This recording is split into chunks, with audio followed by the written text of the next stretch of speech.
Basura.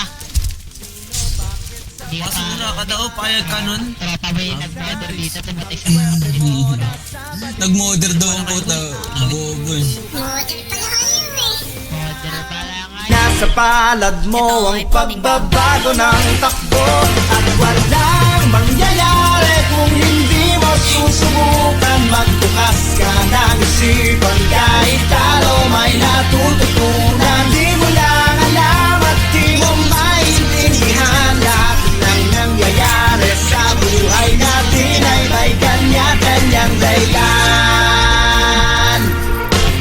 Pepito Manalodo, swerte mo ay todo-todo. Napunta sa'yo lahat ng buwenas sa mundo. At pag tukol ang kay Pedro ay kay Pedro. Pero ang kay Pepito tsak panalo, yan ang tatayan mo. O ano, saan, sino, bakit, sa panong paraan? Minsan, ang swerte mo nasa paligid lang. Ang buhay ay ganyan. Nasa palad mo ang pagbabago ng takbo at walang mangyayari